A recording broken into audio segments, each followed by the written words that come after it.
온앵커의 당잠사입니다. 당신이 잠든 사이 전해진 소식들 함께 확인해 보시죠. 오늘장 한마디부터 열어보겠습니다. 지금 추락한 많은 사람이 일어설 것이고 지금 영광을 누리는 많은 사람이 추락할 것이다.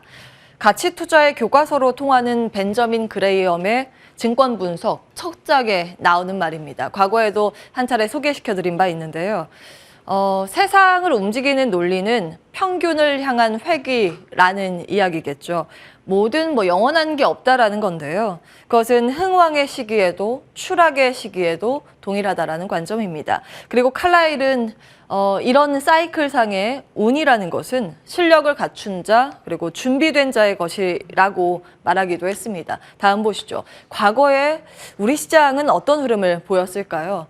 이 관점에서 투자의 포인트 잡아보도록 하겠습니다. 좀 아침마다 이제 계산기 두드리는 게 하루의 일과가 됐습니다. 계산을 해서 다시 좀 추가를 했고요.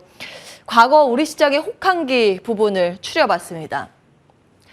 우리나라는 미국 증시처럼 그 역사가 그렇게 깊지는 않아서 크게 한 3가지 정도로 큰 폭의 조정기를 겪은 바 있는데요. 첫 번째, 1990년대 후반대 IMF 사태, 우리나라 외환위기 사태가 있었죠. 그때 코스피는 고점 대비 76% 급락했습니다. 그리고 이후 회복할 때는 그보다 더 오른 280%까지 오르기도 했습니다. 그리고 글로벌 금융위기 리먼 사태로 알고 계시는 2007년, 2008년 그 당시 때는요. 코스피가 고점 대비 57% 급락했습니다. 그리고 나서 회복하는 이 구간에는 이거보다 더 많이 올랐죠. 저점 대비 144%의 회복력을 보여주기도 했습니다.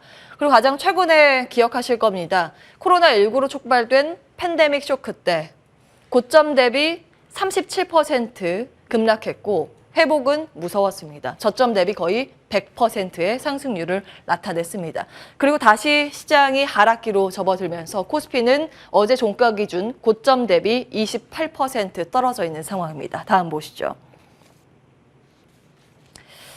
현재 하락은 물론 어디까지 열려 있을지 그 누가 알겠습니까마는 고통의 시간을 보내고 나면 늘 상승폭이 더 컸다는 것을 역사는 알려주고 있는데요.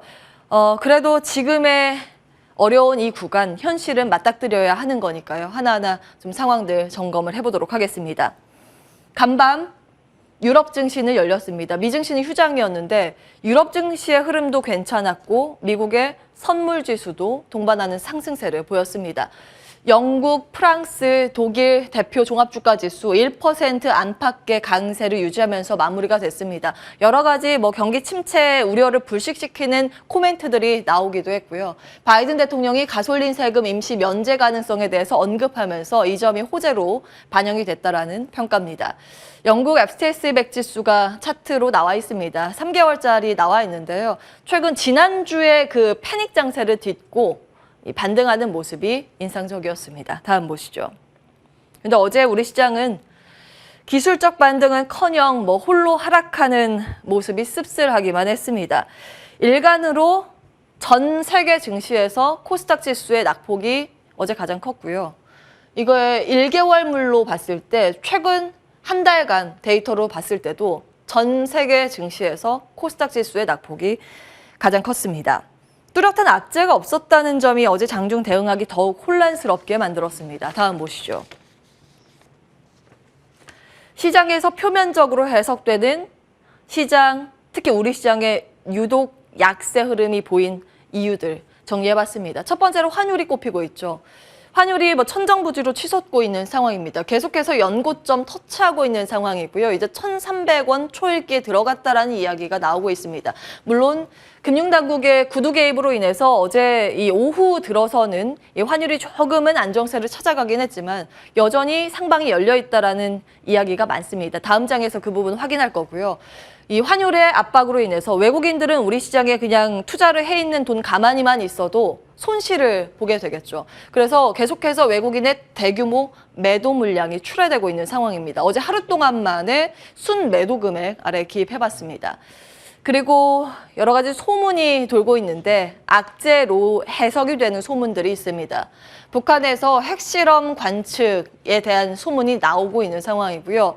반도체에서도 지금 우려되는 부분입니다. 계속해서 이제 서버용 메모리 반도체 오더컷 루머가 돌고 있는 상황입니다. 둘 다 아직 확정적으로 나온 내용은 없지만 어쨌든 시장 하락기에는 어떤 악재가 나오더라도 여러 악재를 스펀지처럼 흡수하는 경향이 있기 때문에 그런 부분이 시장에서 반영되고 있다는 해석이 많습니다. 다음 보시죠. 그리고 환율이 앞으로 그렇다면 안정될 수 있을까? 미지수라는 관측이 굉장히 많습니다. 그 근거는 금리 인상 때문인데요. 지난번에 당잠사에서 말씀드린 금리 인상표입니다. 각국에서 금리 인상이 나서고 있죠. 왜냐하면 자금 유출을 막기 위해서입니다. 미국이 75bp나 되는 자이언트 스텝을 밟았습니다. 기준금리 75bp 인상이라는 것은 굉장히 이례적인 폭이죠. 아주 큰 폭의 금리 인상에 나섰는데요. 그래서 우리나라도 다음 달에는 금리 인상 불가피하다는 이야기가 많습니다. 그런데 한 번에 75bp 인상은 정말 어려운 일입니다. 지금 우리나라는 한 25bp 인상 관측이 되고 있습니다. 그런데 지난번에 미국이 75bp 인상을 하면서 기준금리는 미국과 우리나라 지금 같은 상황입니다. 그런데 여기에서 25bp를 인상하고 다음 달 미국은 최소 50에서 75bp 인상이 거론되고 있습니다. 그럼 다음 달부터 금리 역전이 가시화될 가능성이 굉장히 높은 상황인데요. 돈이라는 건 금리가 높은 쪽으로 이동을 하게 돼 있죠. 돈의 가치라는 건 이 흐름과 같이 궤를 보일 텐데 그렇다면 환율에 대한 압박이 더 이어질 가능성, 상대적으로 미국 달러에 대비했을 때, 기축통화 대비했을 때 우리나라 원화의 가치가 더 약해진다라는 우려가 이미 시장에 반영이 되고 있습니다. 다음 보겠습니다. 여기까지가 이제 시장에서 해석하고 있는 내용이고요. 한 가지 추가적으로 우려되는 부분은 이겁니다. 중국의 N2그룹. 당잠사의 전신이라고 볼 수 있는 관전 포인트에서 2년 전에 좀 정리해드린 내용, 일자별로 쭉 정리를 다시 해봤습니다. 그 당시의 상황이 어땠는지 먼저 보시죠. 중국의 N2그룹이 사상 최대의 공모가를 올리면서 흥행에 성공했습니다. IPO 당시에 준비를 했었죠. 그런데 이 IPO 준비를 하는 과정에서 전 세계의 IB들, 전 세계 외국계의 그 증권사들이 공모에 나서기 위해서 자금을 마련해야겠죠. 그 과정에서 다른 국가에 있는 종목들을 팔고 돈을 마련하는 그런 현상이 나타났습니다. 그 당시에 코스피 차트가 나와 있는데요. 우리나라 삼성전자를 필두로 해서 대형주 위주의 외국인의 매물 부담이 굉장히 컸습니다. 그래서 그 당시에 이렇게 코스피는 좀 하락세를 그려가면서 당초에 힘을 못 쓰는 모습까지 연출이 됐습니다. 그리고 나서 11월 달에 이런 일이 있었습니다. 마윈 회장이 공식석상에서 중국의 금융 시스템을 지적을 하고 미운 털이 박힌 영향 때문인지는 모르겠습니다만 그러고 나서 며칠 뒤에 갑자기 N2그룹 상장이 무기한 연기된 사태가 있었습니다. 그러자 시중에 돈이 다시 풀렸던 것일까요? 코스피는 그 이후에 다시 상방을 향해 달려갔습니다. 물론 이때는 코로나19 팬데믹 쇼크 이후에 동학개미 운동의 그 자금도 같이 있었던 점은 감안하셔야겠습니다. 그런데 지금 중국 쪽에서는 규제를 풀어주는 쪽으로 다시 정책이 맞춰지고 있죠. 그런 과정에서 N2그룹을 상장, 재추진하고 있다는 소식이 전해지고 있고요. 이것 또한 관전 포인트로 부담되는 요소로 체크를 해보셔야 될 것 같습니다. 다음 보시죠. 그리고 이제 PMI 관점에서도 우려되는 부분이 많이 거론되고 있습니다. 제조업 지수의 그 흐름인데요. 제조업 지수는 50을 기점으로 위로 가면 확장 국면, 아래로 가면 위축 국면으로 알고 계실 겁니다. 그런데 한국은 현재 여기에 위치해 있고 미국, 유럽 쪽입니다.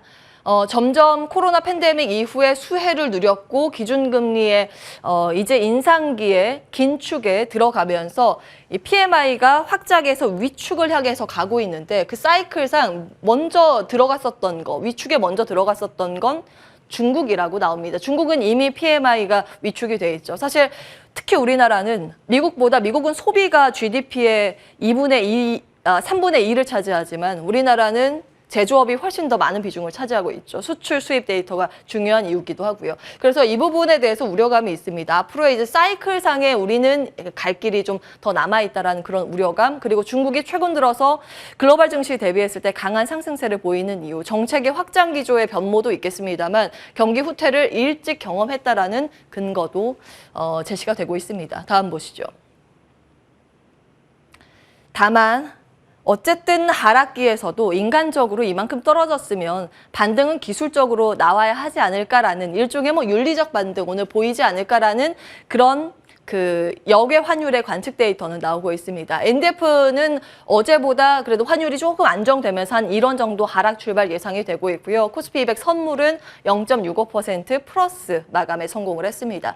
그리고 그 안에서 이제 세부적인 사항 참고적으로 보실 수 있도록 아래 유럽 증시의 특징주까지 정리를 해봤는데요. 대부분의 종목들 그리고 섹터들이 올랐습니다만 눈에 띄는 상승세를 보인 건 목표가 상향 조정 이슈가 있었던 르노, 자동차 쪽 전반적으로 강한 모습이었고요. 금융 섹터도 강한 모습, 그리고 에너지 섹터가 반등에 성공하는 모습이었습니다. 자동차 이슈, 미래차, 전기차 이슈 조금 더 정리해 보시죠. 다음 보겠습니다.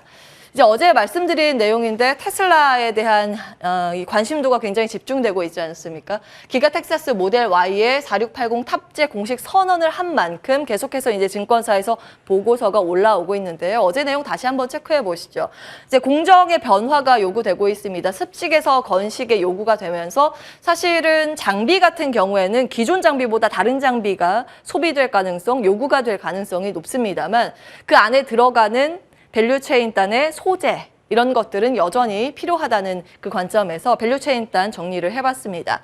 네, 내용 참고해 보시기 바라겠고요. 어제 하락장에서도 이 관련주들의 선방하는 흐름도 눈에 띄었습니다. 다음 보시죠. 그리고 총정리를 다시 해보겠습니다. 최근 여전히 이 안에서 시장의 흐름이 해석되고 있기 때문에 다시 한번 6월 13일에 말씀드린 원포인트 정리 체크해 보시고 정리해 보시죠. 에너지 안보에 지금 초점이 각국에서 맞춰지고 있습니다. 사실 에너지 안보뿐만이 아니라 이 곡물이나 식료품 이것들을 무기화할 가능성이 최근 초점이 맞춰지고 있다는 점, 그리고 반도체에 들어가는 소재단 이런 것들도 무기화할 가능성이 있기 때문에 그와 연관된 우려되는 포인트는 대비가 필요해 보입니다. 인플레이션은 어쩔 수 없는 고물가의 흐름, 우리가 벗어날 수 없기 때문에 그걸 해지할 수 있는 고민이 계속 필요하겠고요. 공급망 재구축의 이슈가 미국을 중심으로 다시 나오고 있습니다. 온쇼어링, 프렌드쇼어링이 나오고 있죠. 그런 가운데 생각해 볼 수 있는 투자의 아이디어 정리가 돼 있습니다. 그리고 이제 인플레이션 구간의 방어적인 섹터들, 필수 소비재 쪽에 음식료 유통이 거론되고 있다는 점도 다시 체크해 보시면 되겠습니다. 오냉커의 당잠사였습니다.